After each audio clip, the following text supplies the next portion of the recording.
Okay, this is a video for help with the 4.4b. All right, so let's see. I've got to factor completely. One thing that I noticed right away here is that I have a GCF here of 2. So I'm going to pull that out and see what happens. I have 2 times 9x squared minus 4. Now, from here I have 2 options. I could do goal number factoring, but it would be much easier if I did this. If I just said 2 times, this is a difference of squares, so 3x plus 2 times 3x minus 2. Like I said, it would work with goal number factoring, but I recognize the difference of squares, so I'm going to take the easy way. Number 2 here, I notice there's a GCF of 4. So I'm going to pull that out. I get 4 times x squared minus 5x plus 6. And inside, I'm going to do goal number factoring. So I have a goal number of 1 times 6 or 6. Middle term of negative 5. 2 numbers to multiply to give me 6. Add to give me negative 5 will be negative 2 and negative 3. The a value here is 1. Remember, we're just looking inside the parentheses. So then I know the final factorization would be 4 times x minus 2 times x minus 3. Okay, let's take a look at number 3 here. I notice in number 3 that I have a GCF of 2.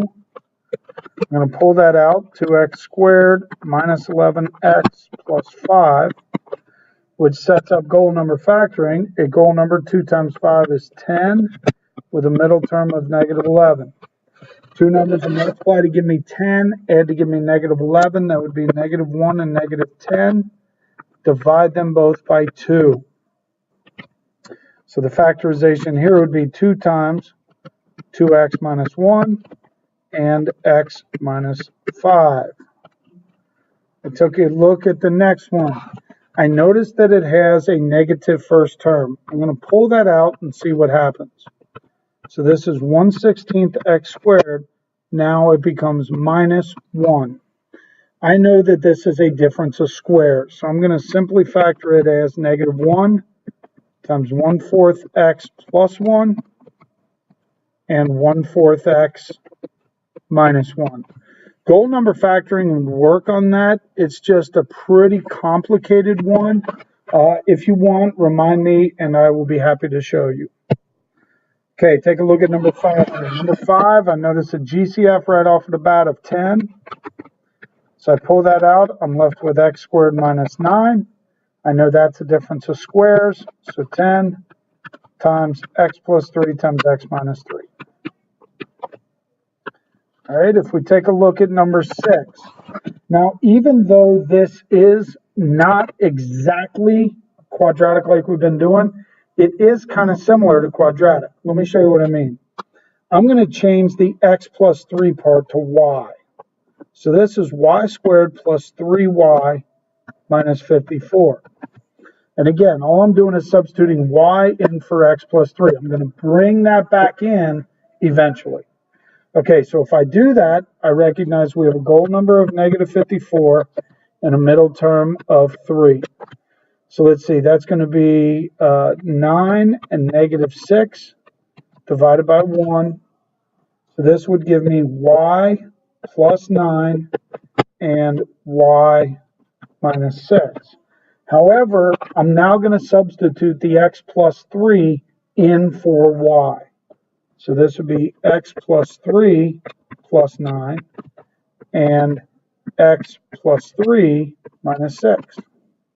I'm going to clean that up by combining like terms. X plus 12 times x minus 3.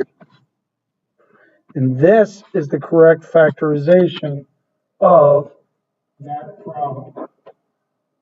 Okay? Let's try the same thing on number 7 here. All right?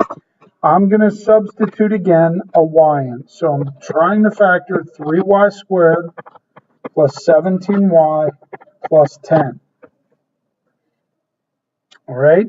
It gives me a goal number of 30 with a middle term of 17. I know that this would be 2 and 15, and I have to divide by 3. All right? So this is going to factor now to 3y plus 2 and y plus 5. Okay? Probably should have written that in red, okay, because now I'm going to substitute 2x minus 3 in for the y. So watch what happens here. I have 3 times 2x minus 3 plus 2 and 2x minus 3 plus 5. Okay, on the left-hand side here, I've got 6x minus 9 plus 2.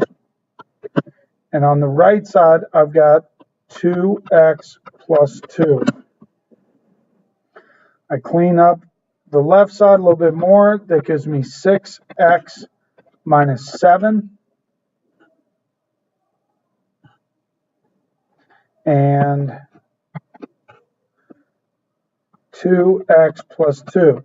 But I noticed something on that 2x plus 2. There's a GCF there. I need to pull that GCF out for this to be a complete factorization. A GCF always comes back to the front.